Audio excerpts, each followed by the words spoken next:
Olá, tudo bem? Estamos de volta. Fique agora com um dos hinos sugeridos pela lição de hoje.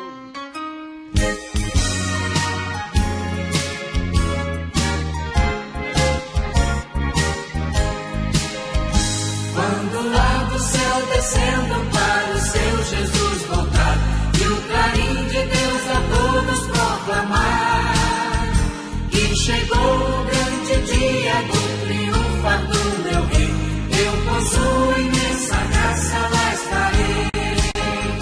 Quando enfim chegar o dia do triunfar do meu rei, quando enfim chegar o dia, pela graça de Jesus eu lá estarei. Nesse dia, quando os mortos hão a voz de Cristo ouvir e dos seus sepulcros hão de ressurgir, os remidos reunidos logo aclamarão seu rei, eu possuo imensa graça, lá estarei. Quando enfim chegar o dia do triunfar do meu rei, quando enfim chegar o dia, pela graça de Jesus eu lá estarei. Pelo mundo rejeitado foi Jesus meu Salvador, desprezaram, insultaram meu Senhor, mas falsoso veio o dia do triunfar do meu rei, eu possuo imensa graça, lá estarei. Quando enfim chegar o dia do triunfar do meu rei, quando enfim chegar o dia, pela graça de Jesus eu lá estarei. Em mim mesmo nada tenho em que possa confiar, mas Jesus morreu na cruz pra me salvar. Tão somente nele espero, sim, e sempre esperarei, pois possuo imensa graça, lá estarei. Quando enfim chegar o dia do triunfar do meu rei, quando enfim chegar o dia, pela graça de Jesus eu lá estarei.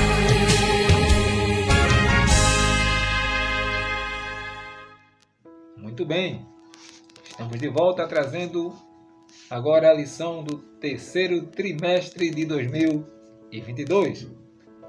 Acabamos de sair de um trimestre abençoado e o tema geral deste terceiro trimestre de 2022 é o seguinte: os ataques contra a Igreja de Cristo, as sutilezas de Satanás nestes dias que antecedem a volta de Jesus Cristo.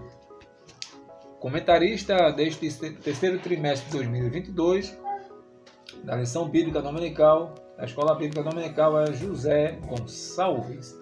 Muito bem. A lição número 1 fala sobre as sutilezas de Satanás contra a Igreja de Cristo.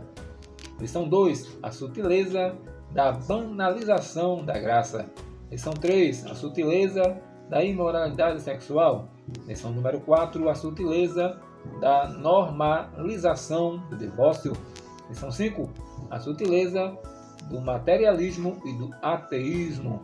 Lição número 6, a sutileza das ideologias ou das ideologias contrárias à família. Lição 7, a sutileza da relativização da Bíblia. Muito bem, querem dizer que é tudo relativo, que é certo para mim? Pode não ser certo para você, tudo é relativo, mas a Bíblia não pode ser relativizada. Muito bem, lição número 8, a sutileza do enfraquecimento da identidade pentecostal. Lição número 9, a sutileza do movimento dos desigrejados. Lição do número 10, a sutileza contra a a prática da mordomia cristã. 11ª lição, a sutileza das mídias sociais. Lição número 12, a sutileza da espiritualidade holística. Lição de número 13, resistindo às sutilezas de Satanás.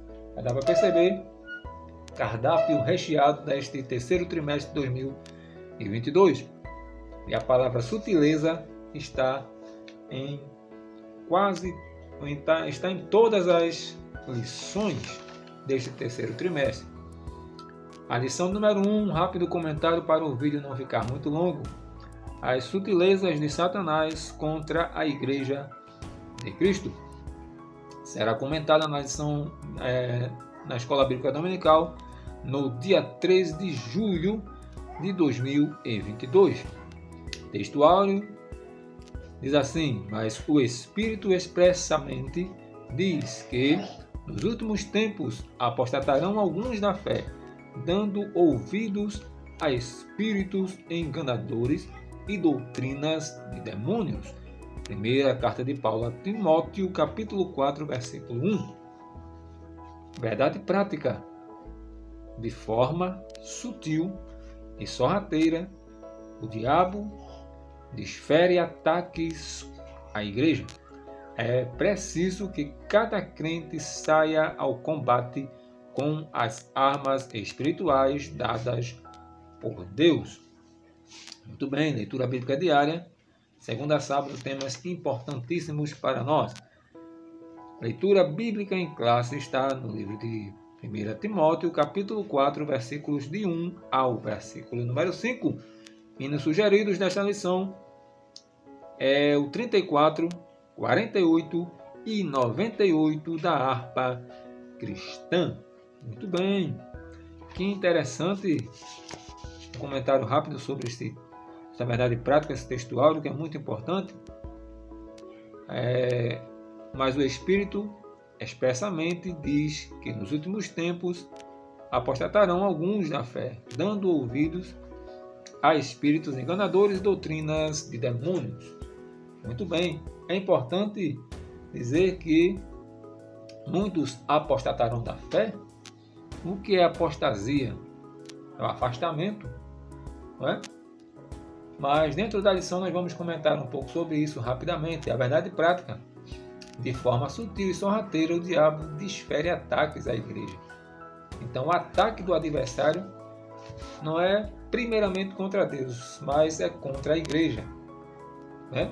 Jesus disse que as portas do inferno não prevalecerão contra a minha igreja. Então, ataques do diabo é contra a igreja, porque contra Deus ele sabe que já é uma batalha perdida. Mas, como nós somos seres limitados, né? Nós temos nossos defeitos, nossas limitações, não somos seres espirituais, no sentido, né, como o nosso Jesus. Então, o ataque é contra nós, é contra a igreja, contra a família, contra as pessoas que compõem a igreja, ou como o corpo, né? Mas temos armas espirituais para lutar, para se defender e para vencer. Muito bem, temos uma introdução. Neste trimestre estudaremos a respeito dos diversos ataques contra a verdadeira igreja, né? Isso acontece porque Satanás sempre se opôs ao povo de Deus, tanto na antiga quanto na nova aliança.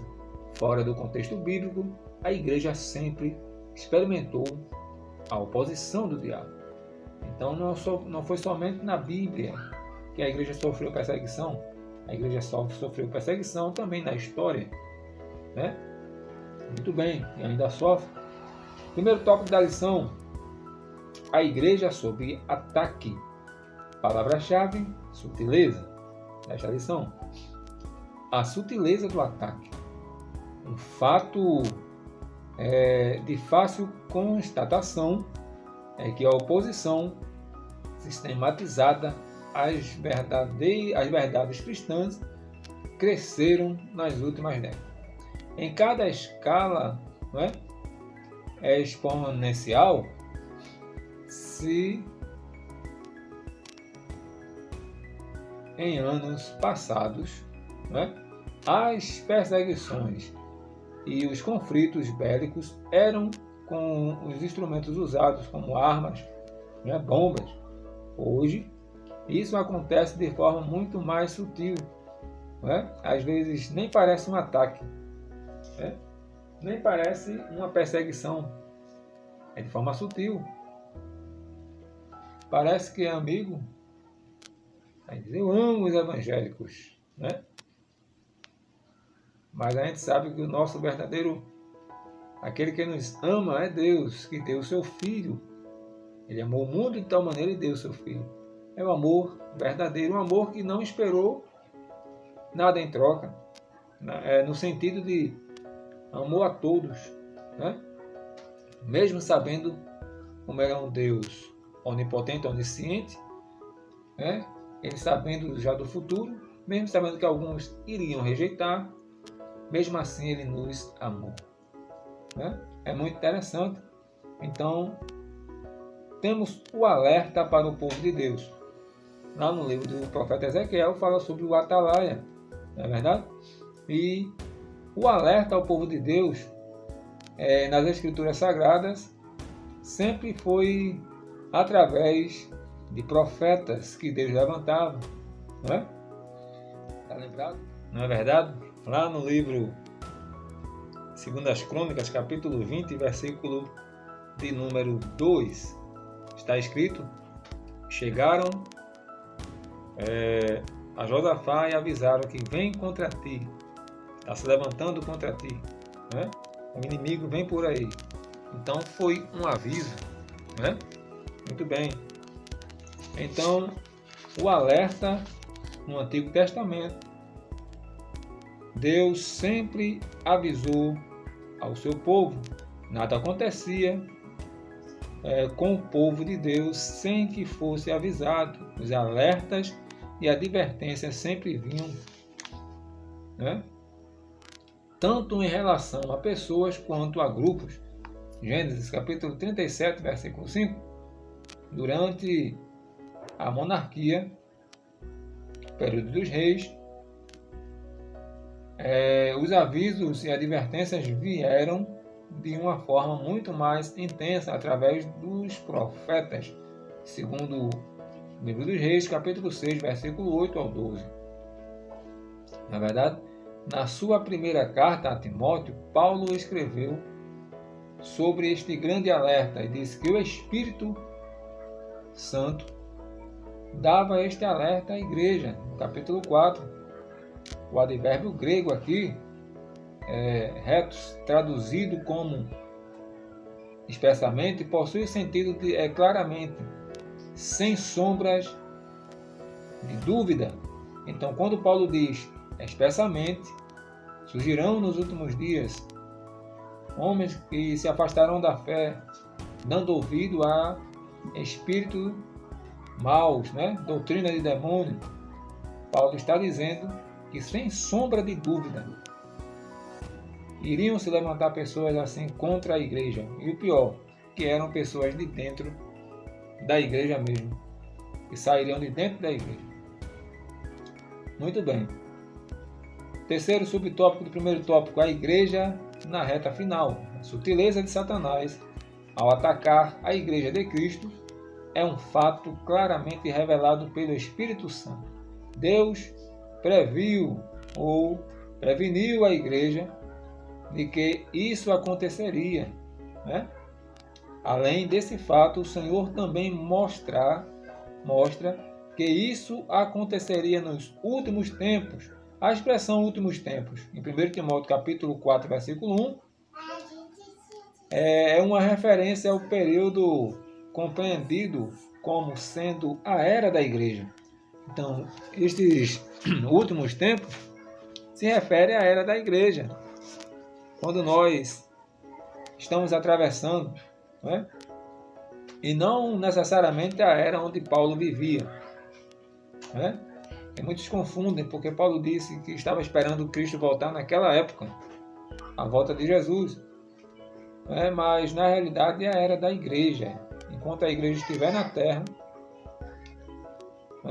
e esses últimos dias já estão chegando. Estamos atravessando estes últimos dias. Nesse aspecto, o apóstolo Pedro disse que o derramamento do Espírito fazia parte dos eventos dos últimos dias. Atos capítulo 2, versículo 17. Então, nos últimos tempos, nos últimos dias, o derramamento do Espírito que foi no dia de Pentecostes aconteceu e a igreja continua esperando Cristo e estamos passando pelos últimos dias. Muito bem. E um dia para o Senhor é como 1000 anos e 1000 anos como um dia. De forma semelhante, Paulo também descreve como os homens se comportariam nos últimos dias. Capítulo 3 e o versículo 1 ao 7 de 1 a Timóteo. Capítulo 3, versículo 1 ao 7. Essa é uma palavra fiel, não é verdade? Ou melhor, 2 a Timóteo, capítulo 3 e o versículo 1 ao versículo 7. Você pega a sua Bíblia e lê com paciência aí em casa. Segunda carta de Paulo a Timóteo, capítulo 3, versículo 1 ao 7. Sabe, porém, isto, que nos últimos dias sobrevirão tempos trabalhosos, porque haverá homens amantes de si mesmos, avarentos, presunçosos, soberbos, blasfemos, desobedientes a pais e mães, ingratos, profanos, sem afeto natural, irreconciliáveis, caluniadores, e aí a lista vai até o versículo número 7. Então, Paulo disse que o comportamento dos homens seria este nos últimos dias. O que nós estamos vendo está se cumprindo. A precisão com que foram descritos esses sutis ataques de Satanás contra a igreja aconteceria. A precisão quer dizer, vai acontecer sem sombra de dúvida. Porém, não há referência ao dia e a hora que deveria servir de alerta máximo para nós. Então, não dá para prever o dia e a hora em que vai ser os últimos instantes da igreja aqui na Terra. Vamos supor, esta semana estourou a guerra. Esta semana aconteceu o que está na Bíblia. Então, Jesus já está voltando daqui para amanhã. Não podemos prever e não podemos destacar um dia específico. A verdade é que a Bíblia está se cumprindo. Estamos nos últimos dias da igreja na Terra. Muito bem. A profecia é bem clara e objetiva. Descreve comportamentos, ações e práticas que marcariam esse tempo final. Muito bem.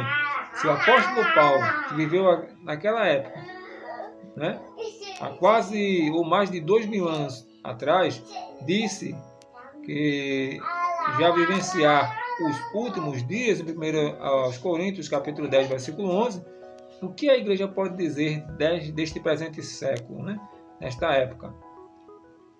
Então está mais perto do que nunca. Segundo tópico da lição, a natureza do ataque. A natureza é espiritual.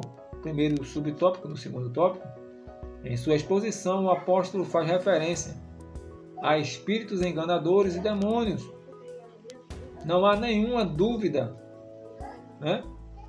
que esta referência aos espíritos maus, aqui chamado de demônio, revela a natureza dos ataques. Dos agentes que estão envolvidos nesses ataques feitos à igreja. Satanás e seus demônios. Os maiores inimigos da igreja são seres sobrenaturais. Paulo já disse que a nossa luta não é contra a carne nem o sangue, mas é contra as hostes espirituais. Podemos também dizer que a natureza desses ataques é espiritual. De fato, quando Paulo escreve aos Efésios, ele diz que a nossa luta não é contra a carne nem o sangue. Efésios 6 e versículo 12. Segundo subtópico, do segundo tópico. O ataque é de natureza moral. Então, tem um ataque de natureza espiritual, né? E tem um ataque de natureza moral. Esse também é um ataque moral. Não é verdade? Há pessoas que se comportam de forma hipócrita. E o hipócrita aqui é uma referência, né, a pessoas que no teatro, na época, faziam um papel, representavam um papel mentindo, né? E não era a realidade o que eles estavam representando, colocando máscaras e representando um papel que não era a sua vida real, não é? Então a hipocrisia é isso: dizer e não viver o que diz, pregar e não viver o que prega. É somente atuar, não é? Isso é hipocrisia. Se você for pesquisar, você vai ver nos originais. E também são pessoas mentirosas. Esses comportamentos se encontram na esfera moral. Hipocrisia e mentira são manifestações, né, inversas das virtudes morais cristãs. Paulo também demonstra na esfera moral desse ataque quando faz referência àqueles que têm cauterizado a sua própria consciência. O termo grego aqui usado para consciência é uma referência à capacidade humana de julgar e de entender o certo e o errado. Então, para muitas pessoas hoje, ele tem o certo como errado e o errado como certo, né? Com a sua mente cauterizada. Em outras palavras, a consciência é a faculdade humana por meio da qual se distingue o que é moralmente bom ou ruim. Uma consciência cauterizada significa dizer que ela se tornou insensível para julgar entre o certo e o errado, né? Que coisa interessante. Terceiro tópico da lição: as esferas do ataque, a esfera religiosa. É importante aqui, em primeiro lugar, dizer que o apóstolo mostra que este ataque acontece na esfera religiosa, acontece, portanto, na esfera da igreja. Isto fica claro quando Paulo diz que apostatarão alguns da fé. Então, a apostasia é o afastamento, né? Então, apostatarão alguns da fé. Isso quer dizer que um irmão que sai da sua igreja, da igreja do seu pastor, e vai para outro ministério, ele apostatou da fé? Será que um irmão que mudou de congregação, será que um irmão que mudou com a sua família de uma congregação para outra, ou de um ministério para outro, esse irmão apostatou da fé? Não. Essa apostasia aqui não tem nada a ver com mudança de igreja e de ministérios. Esta apostasia quer dizer pessoas que foram batizadas com o Espírito Santo, pessoas que receberam diploma de pastor, né? Ou fez o curso de teologia, se formou, e agora é pastor, e agora é pregador, e agora é cantor, e agora foi batizado com o Espírito Santo e com fogo, experimentou a fé, né? Pessoas que ensinam, pregam, muitas pessoas se convertem através da sua palavra, e Deus o usa, e esta pessoa esfriou, e agora ele se afastou da fé. Então a apostasia aqui está se referindo a pessoas que estavam na igreja conosco, caminhando conosco, pregando conosco, ceando conosco, e se afastou da fé genuína, né? Muito bem. 1 Timóteo capítulo 4, versículo 1. Não há dúvida que o apóstolo está se referindo aqui a cristãos professos que sucumbiram ao ataque do diabo. E o que é pior, agora estão a serviço do diabo, né? Em vez de agora trabalhar para o reino, estão trabalhando contra o reino. Aqui, os principais inimigos do evangelho vêm de dentro da própria igreja. né? Muito bem. A esfera social, né? A esfera religiosa é um ataque que sai logo dentro de nós, no meio da igreja. E na esfera social, é outra esfera onde o ataque acontece. Primeiro, proibindo o casamento. Não estão querendo mais que o casamento seja celebrado. É uma forma de dizer que o diabo se opõe à família. Sem dúvida, a família é uma das mais importantes instituições sociais. Então, estão desvalorizando o casamento. Então, para que casar? Para que casar? Não precisa, né? Existe esse ataque.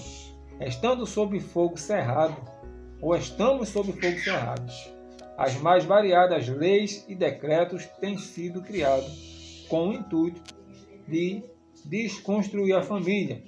Precisamos acordar, porque quando atacam a família atacam também a igreja, porque a igreja é constituída de família. E o autor colocou aqui, famílias fracas, também a igreja fica fraca. Muito bem. Encerrando agora o quarto ponto da lição, a igreja protegida. Como é que a igreja pode se proteger contra esses ataques? Aí Paulo diz, temos que tomar o escudo da fé, a espada do Espírito, que é a palavra de Deus. Paulo põe duas importantes armas aqui também. É a oração, né? Duas ferramentas importantes para lutarmos contra o adversário. A palavra de Deus e a oração. Então, aí você lê, se alimenta da palavra, você vai se fortalecer. O apóstolo mostra aqui que a palavra de Deus possui poder santificador. Ela é um antídoto contra o ascetismo, né? E toda a forma de culto falso. Então, quando você está balizado na palavra, conhece a palavra, está lembrado de Jesus, ele venceu o diabo com a palavra. O diabo disse, está escrito. Jesus disse, também está escrito. Né? Quer vencer o diabo? A tua filosofia, teu diploma, não vence o diabo, mas a palavra de Deus, que é mais penetrante do que a espada alguma de 2 gumes, vence o adversário. A oração também é outra ferramenta apontada pelo apóstolo, o qual já nos referimos antes. A oração, as reuniões menos frequentadas são a reunião de oração. Festa, superlota, é uma igreja dentro do templo e outra igreja fora. E tem gente que só vai em festa, mas chama para a oração e para o jejum. Tem 4, 5, no máximo, né? Então, uma coisa muito interessante que está aqui na lição, alguém já disse que o ciclo de oração começou quando a igreja, como um todo, deixou de orar.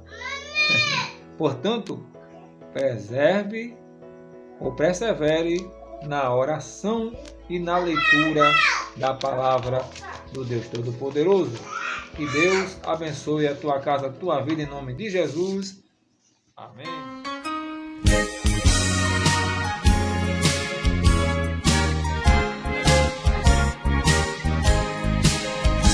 Quando lá do céu descendo para o seu Jesus voltar, e o clarim de Deus a todos proclamar, que chegou o grande dia do triunfar do meu rei, eu possuo imensa graça, lá estarei. Quando enfim chegar o dia do triunfar do meu rei, quando enfim chegar o dia, pela graça de Jesus eu lá estarei. Nesse dia, quando os mortos hão a voz de Cristo ouvir, e dos seus sepulcros hão de ressurgir, os remidos reunidos logo aclamarão seu rei, eu possuo imensa graça, lá estarei. Quando enfim chegar o dia do triunfar do meu rei, quando enfim chegar o dia,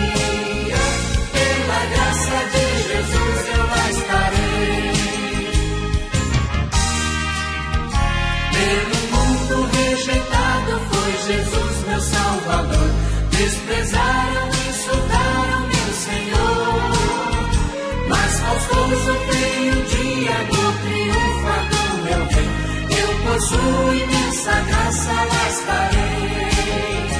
Quando enfim chegar o dia do triunfo do meu rei, quando enfim chegar o dia, pela graça de Jesus eu lá estarei. Em mim mesmo nada tenho em que possa confiar, mas Jesus morreu na cruz pra me salvar. Tão somente nele espero